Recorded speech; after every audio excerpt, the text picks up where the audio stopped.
가장 완벽한 리더십의 표본으로 꼽히는 대통령. 미국은 물론 전 세계에서도 가장 유명한 대통령. 바로 미국의 제16대 대통령 에이브러햄 링컨입니다. 링컨이 없었더라면 오늘의 미국은 50개의 작은 나라로 나뉘어 있었을지도 모른다 라는 말도 있죠. 분열된 미국을 하나로 통일한 대통령이자 남북전쟁을 승리로 이끌어 노예제를 폐지한 대통령. 오늘은 국민에 의한 국민을 위한 정치를 내세우며 미국 역사에서 가장 훌륭한 대통령으로 꼽히는 제16대 대통령 에이브러햄 링컨에 대해 알아보겠습니다.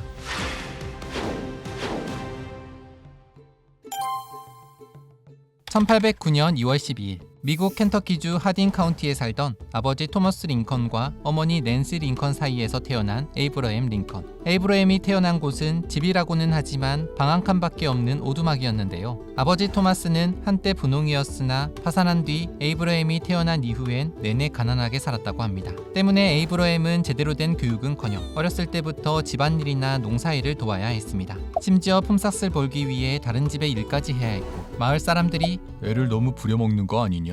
고 흉을 볼 정도였다고 합니다. 아버지 토마스는 문맹이었던 데다 너무 가난했기 때문에 먹고 살기 위해서는 무조건 육체노동을 해야 한다고 생각하는 사람이었습니다. 그래서 에이브러햄이 책을 읽거나 공부를 하고 있으면 저놈이 일을 하기 싫어 깨를 부리는구나 라고 생각했다고 합니다. 하지만 그런 아버지와 달리 에이브러햄은 교육만이 힘든 육체노동을 벗어날 수 있는 길이라 생각하고 일하는 틈틈이 독학으로 공부를 했습니다. 또 아무리 집에서 먼 곳이라도 누군가 책을 가지고 있다는 소문이 들리면 책을 빌리러 가곤 했다고 합니다. 그러다 1816년 에이브러햄네 가족은 토지 분쟁으로 인해 인디애나주 페리 카운티로 이사를 가게 됩니다. 그러던 1818년 에이브러햄이 10살이 됐을 때 그의 어머니는 당시 남부 인디애나 전역을 휩쓴 이상한 우유병에 걸려 갑자기 세상을 떠나고 말았습니다. 나중에 알고 보니 이 우유병은 독초를 먹은 소의 우유나 고기를 먹어서 생긴 병이라는 것이 밝혀졌죠. 어머니가 그렇게 세상을 떠나고 2년 후 아버지는 어린 시절 친구였던 사라 부시와 재혼을 하게 됩니다. 새어머니 사라에게도 이미 자식이 셋이나 있었지만 다행히 새어머니 사라는 매우 현명하고 따뜻한 여성이었다고 합니다. 그래서 에이브러햄은 새어머니를 천사엄마라고 부를 정도로 믿고 따랐으며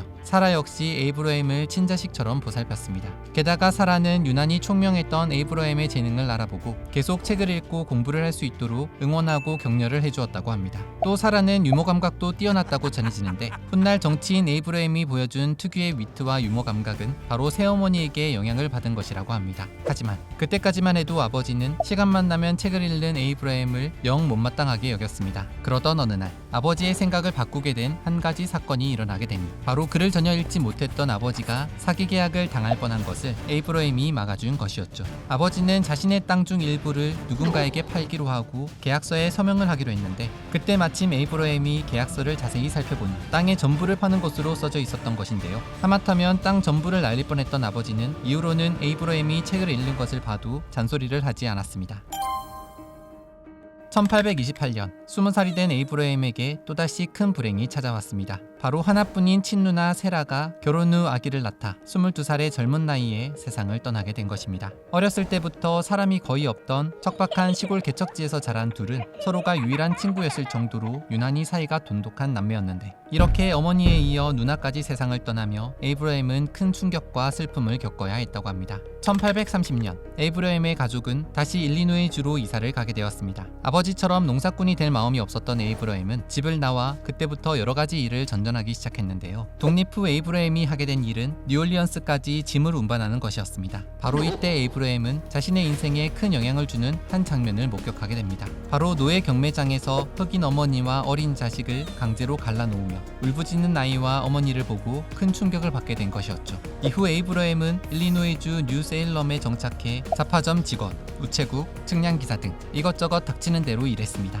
그러면서 이 시기 에이브러햄은 특이하게도 프로레슬러로도 활동을 하게 됩니다. 놀라운 건 그냥 프로레슬러가 아니라 링 위를 평정했던 그야말로 전설적인 프로레슬러였다는 사실입니다. 사실 17살 때 이미 키가 193cm까지 자랐던 에이브러햄은 어렸을 때부터 육체 노동을 많이 해서인지 다부진 몸에 체력도 무척 좋았다고 합니다. 특히 힘이 엄청나게 좋았던 것으로 소문이 자자했는데 그래서인지 어렸을 때부터 도끼질을 엄청 잘해 남들보다 몇 배는 빨리 장작을 패기도 했으며 위협을 하는 강도나 동네 깡패들을 만나 한 번 번에 패대기 쳐버린 적도 있었다고 합니다. 그렇게 193cm의 장신에서 나오는 압도적인 피지컬을 바탕으로 300번 넘는 경기를 치르며 단 한 번의 패배만 기록할 정도로 놀라운 실력을 보여준 프로레슬러 에이브러햄 링컨. 그래서 지난 1992년엔 미국 프로레슬링 명예의 전당에도 이름을 올리기도 했습니다. 그러다 1832년 미국과 아메리카 원주민 사이에 블랙호크 전쟁이 일어나자 에이브러햄은 자원봉사자로 군에 입대를 하게 됩니다. 이때 주변 사람들의 추천으로 그 지역 대장으로 선출되었는데요. 군복무 기간은 매우 짧았지만 뛰어난 전략과 전술을 보여줬다고 합니다. 이때의 군 경험은 훗날 남북전쟁을 지휘할 때 영향을 주기도 했습니다.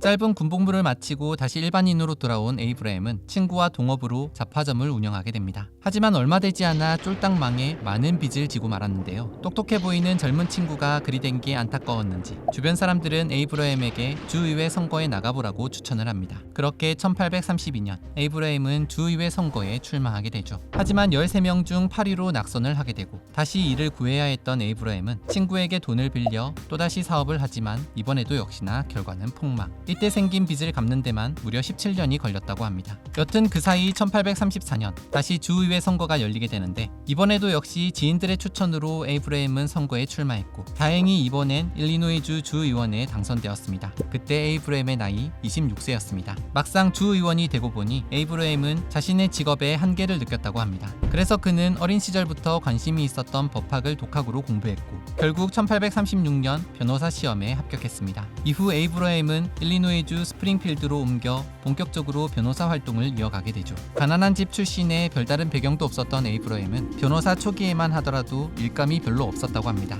그러다 집안도 좋고 인맥도 좋던 변호사와 동업을 하며 다양한 사건을 맡기 시작했습니다. 그리고 나중엔 큰 정치적 사건을 맡을 정도로 변호사로서의 명성도 높아지고 수입도 껑충 뛰었다고 합니다.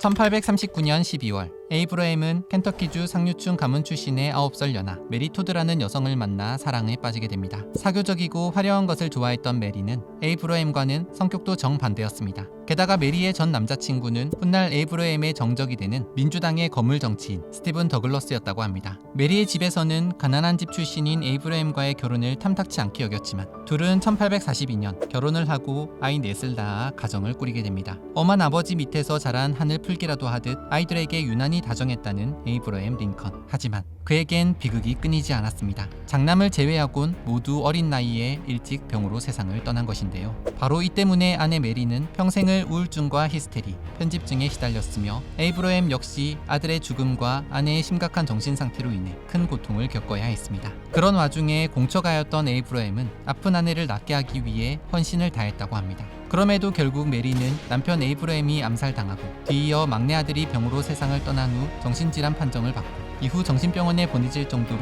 불행한 삶을 살다 세상을 떠났다고 합니다. 게다가 남북전쟁 당시 국가 예산이 빠듯하던 시기에 사치를 부리고 남부에 살던 친정동생을 불러 백악관에 묵게 하는 등 적절하지 못한 행동을 자주 보임으로써 메리는 미국 역사상 가장 인기 없는 영부인으로도 이름을 올리게 됩니다. 그런데 사실 아내 메리뿐 아니라 에이브러햄 역시 평생을 만성우울증에 시달렸다고 전해집니다. 그가 남긴 시나 연설, 편지를 보면 죽음에 대한 언급이 가득 차 있으며 혹시나 자기가 정신을 놓는 건 아닐까 두려워했다고 합니다. 그래서 20대 이후부턴 술을 한 번도 마시지 않을 정도로 절제된 삶을 살았으며 자신의 우울증을 이겨내기 위해 유머나 농담을 더 자주 사용하곤 했다고 합니다. 1834년부터 휘그당 소속으로 일리노이주 의원에 연달아 당선되며 주의원으로 활동하던 에이브러햄. 그런데 1838년 일리노이주 의장에 도전했지만 낙선, 1840년 대통령 선거인단에 도전했다 낙선, 1844년 연방 하원 의원 공천에 탈락하는 등 연달아 고배를 마시게 됩니다. 그러다 1846년 38살의 나이로 겨우겨우 미국 하원 의원에 당선되는 데 성공하는데요. 하원으로 있던 당시 에이브러햄은 나라를 전쟁으로 몰고 간 제임스 포크 대통령의 멕시코 전쟁을 강하게 비난하고 나섰습니다. 이때 일리노이주 유권자들에게 인기를 잃게 되고 결국 1849년에는 재선에 도전하지 않고 다시 변호사로 돌아가게 됩니다. 그렇게 변호사로 살아가다 1854년 미국 상원의원 선거에 출마했으나 낙선, 1856년 부통령 후보 지명전에 출마했으나 낙선, 1858년 상원의원에 다시 출마했으나 또 낙선, 정치인으로 엘리트 코스는커녕 낙선왕으로 가시밭길만 걷게 되죠. 하지만 1858년 상원 의원 자리를 둘러싸고 아내의 전 남자친구였던 민주당 스티븐 더글라스와의 대결은 무명에 가까웠던 에이브러햄을 일약 전국구 스타로 만들어 놓게 됩니다. 과연 어떤 이유에서 무명에서 스타가 된 것인지, 세계사의 길이 남을 노예 해방 선언은 어떻게 발표된 것인지 다음 영상에서 알아보겠습니다.